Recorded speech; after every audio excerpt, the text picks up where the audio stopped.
क्रांतिकारी जय भीम, जय भारत, जय संविधान. मित्रांनो, घडणार नाही असं घडवून आणलं, महिलाचं दुःख माझ्या भीमानं जाणलं, गेलं तुमच्या वाट्याचं चूल आणि मूल. महाराष्ट्र राज्यातील पहिली महिला मुख्यमंत्री म्हणजेच सुनेत्रा अजित पवार या होणार आहेत.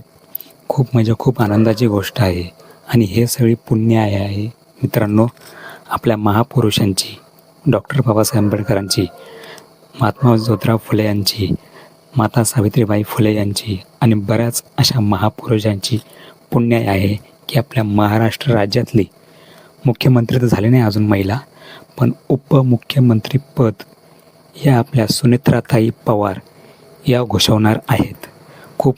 खूप अभिमानाची गोष्ट आहे महाराष्ट्रासाठी की पहिली महिला मुख्यमंत्री होत आहे, तीही बाबासाहेबांच्या संविधानामुळं, सावित्रीमाईच्या चिखलधोंड्या झेलल्यामुळं आणि महात्मा ज्योतिराव फुले यांनी घर सोडल्यामुळं आज महाराष्ट्रातली पहिली महिला मुख्यमंत्री, उपमुख्यमंत्री पद सुनेत्राताई पवार ह्या घोषवणार आहेत. खूप अभिमानाची गोष्ट आहे.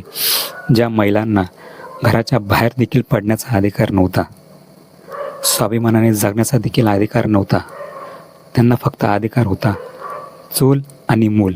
त्याचं कसं, मुलं म्हणजे, चूल म्हणजे फक्त स्वयंपाक करायचा आणि घरच्यांना खाऊ घालायचा, आणि मूल म्हणजे फक्त मुलं पैदा करायची, मुलं जन्माला घालायची. आणि मनुस्मृतीप्रमाणे स्त्री ही वैभिचारी होती, म्हणजे ती फक्त संभोगाच्या लायकीची होती, असं मी नाही म्हणत, असं मनुस्मृती म्हणते. आणि ते पहिल्याचे कायदे तसे होते मित्रांनो.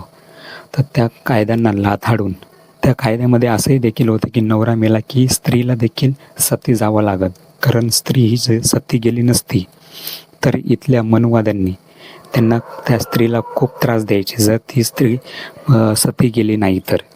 ते त्रास कसा द्यायचे तेही तुम्हाला सांगतो.